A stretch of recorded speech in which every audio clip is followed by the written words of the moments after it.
السلام علیکم ناظرین، میں ہوں ساجد ہاشمی۔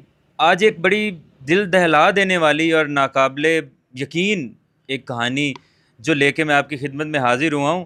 ناظرین، میں حقائق سے یا ایسے چہروں سے پردے اٹھاتا ہوں جو ظاہری طور پہ ہماری نظر میں وہ بڑے شریف، نیک اور ایماندار اور دین کے ٹھیکیدار بنے ہوئے ہوتے ہیں، حالانکہ ایسا کچھ بھی نہیں ہوتا۔ کچھ لوگ ہیں اچھے جو واقعی میں نیک ہیں، جو حافظ قرآن ہیں، قاری صاحب ہیں، بہت اچھے لوگ بھی ہیں۔ میں آپ کو تھوڑا سا واقعہ بتاؤں گا کہ ان کو قرآن پاک حفظ کرنے کا اور مدرسے میں بچے بچیوں کو پڑھانے کا بڑا شوق تھا، حدیث کا علم حاصل کرنے کا بڑا شوق تھا۔ اس شوق کو ایک بندے نے اپنا ڈھال بنا کے اپنا انہیں یوز اس طرح سے کیا کہ ان کو اس شوق کے پیچھے اس نے ان کو گھر سے بے گھر کیا، اللہ رسول کے واسطے دیے۔ یہ گھر سے جب بے گھر ہوئی، انہیں چنیوٹ کے ایک علاقے میں لے گئے جہاں پہ کچا مکان تھا، کوئی نہ کھانے کا انتظام نہ رہنے کا ڈھنگ سے۔ وہاں پہ یہ 1 ماہ اس سے ذلیل ہوئیں، اسے صرف یہ کہتی رہیں کہ آپ تو قاری صاحب ہیں، میں تو آپ نے سنت رسول رکھی ہوئی ہے، تو میں تو اس کے بھروسے یہاں پہ آئی ہوں آپ کے پاس، اللہ اور اللہ کے رسول کے بھروسے آپ کے پاس آئی ہوں۔ تو آپ کہاں ہے مدرسہ جس کا لالچ دے کے آپ مجھے یہاں پہ لائے تھے، یا کہاں ہے وہ جو آپ مجھے حفظ قرآن پاک حفظ کروائیں گے، یا یہ چیزیں، یا نکاح کا آپ نے مجھے کہا تھا، نکاح کہاں ہے؟ السلام علیکم، وعلیکم السلام۔ کیا نام ہے آپ کا؟ جی میرا نام اریبہ ہے۔ ایج کتنی ہے آپ کی؟ 26 سال۔ 26 سال ایج ہے۔ اچھا، آپ کو یہ شوق تھا قرآن پاک حفظ کرنے کا اور یہ اس طرح دینی تعلیمات حاصل کرنے کا؟ جی جی مجھے بہت شوق تھا کہ میں حافظ قرآن بنوں، میں مدرسے میں بچوں کو پڑھاؤں، مجھے ایک شوق تھا۔ تو یہ کس طرح سے ہوا مثلاً کہ ایک شیطان صفت انسان کے آپ ہتھے چڑھ گئیں، ایک ایسے انسان کے جو ظاہری سنت رسول رکھ کے اسلام کا لبادہ اوڑھ کے اور اس میں ایک شیطان چھپا ہوا تھا، کس طرح اس کے ہتھے چڑھ گئی؟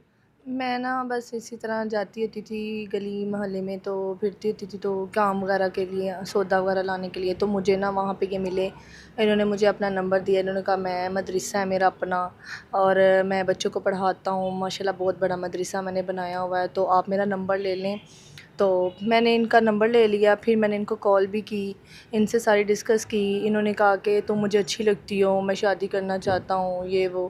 میں بھی خیر مان گئی، مجھے تو شوق تھا کہ چلو ایک قاری صاحب کے ساتھ میری وہ شادی ہو جائے گی تو مجھے دینی تعلیم آ جائے گی، میں حفظ قرآن کر لوں گی، ٹھیک ہے بڑا اس طرح۔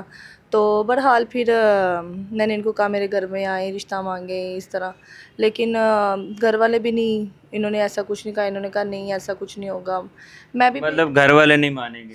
میں وہ نہ نہیں مانے، تو پھر میں نے بھی قدم اٹھا لیا، میں بھی ان کے پاس چلی گئی۔ آپ مجھے بتا رہی تھی کہ اس نے آپ کو اللہ رسول کے واسطے دیے کہ آپ چلیں میرے ساتھ۔ جی جی انہوں نے مجھے بڑی قسمیں کھائیں، اللہ واسطے بھی دیے، پھر جو اتنی بڑی قسمیں کھائیں، اوپر سے وہ حافظ تھے، تو پھر آپ کو پتہ ہے پھر کون نہیں یقین کرتا، میں نے بھی بس اسی یقین میں مار کھا لی میں نے بھی۔ تو آپ چلی گئیں، آپ کو وہ چنیوٹ لے گئے، تو وہ کیا تھا آگے، کیسی جگہ تھی جہاں پہ وہ آپ کو لے گئے؟ جی جب ہم لوگ وہاں پہ گئے، ان کا ایک چھوٹا سا کچا سا مکان تھا مٹی کا بنا ہوا اس طرح، تو وہاں پہ میں ان کے ساتھ رہنا شروع ہو گئی، وہاں پہ ڈیلی ان کو میں نے کہنا صبح و شام کے چلو مدرسے چلتے ہیں، چلو مدرسے چلتے ہیں، مجھے ایک دفعہ مدرسہ دکھائیں، ایسے ہی میں نے ترلے بھی کرنے، اسی طرح کرتے کرتے مجھے مہینہ گزر گیا، پھر میں وہاں سے نکل آئی۔ نہیں تو کھانے پینے کا کیا نظام تھا؟ وہ بندہ ویل سیٹل تھا یا غریب سا تھا، کس طرح تھا؟ نہیں سیٹل نہیں تھا، کچھ بھی نہیں تھا، مطلب کہ بھوک ہی کاٹی اس کے پاس۔ تو آپ نے اس سے نکاح کا نہیں کہا؟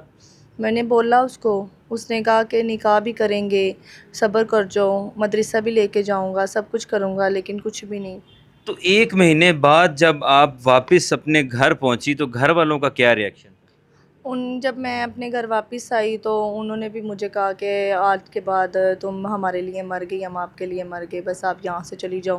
انہوں نے بھی نہیں رکھا، پھر میں ایسے ہی اپنی ایک دوست کی طرف چلی گئی، اس کے پاس رہنا شروع ہو گئی، پھر انہوں نے مجھے آپ کا بتایا، تو میں پھر ان سے نمبر لے کے آپ سے کانٹیکٹ کر کے میں آپ کے پاس آ گئی۔ ناظرین، انہوں نے ایسے ہی اپنی ایک دوست سے جب وہاں پہ رہنا شروع ہوگی تو ہمارا نمبر میرا لیا، سوشل میڈیا پہ آپ کو پتہ ہے میرا نمبر موجود ہے، انہوں نے ہمارے ساتھ رابطہ کیا، اس ٹائم یہ میرے ادارے میں موجود ہیں۔ اچھا مجھے ایک چیز بتائیں، اگر یہاں پہ رہ کے آپ کو قرآن پاک حفظ کروایا جائے تو آپ کر لیں گی؟ جی بالکل میں کر لوں گی۔ دوسرا مجھے ایک اور چیز بتائیں کہ اگر کوئی مطلب ایسا نیک انسان جو قابل اعتبار ہو، حافظ قرآن ہو یا نہ ہو، لیکن وہ سیکنڈ میرج کرنا چاہ رہا ہو اور اوورسیز پاکستانی ہو، تو آپ کر لیں گی؟ اعتبار والا ہوا تو میرا آپ کے پاس آنے کا مقصد بھی یہی ہے کہ اگر اعتبار والا ہوا، اچھا انسان ہوا تو کوئی مسئلہ نہیں، میں کر لوں گی۔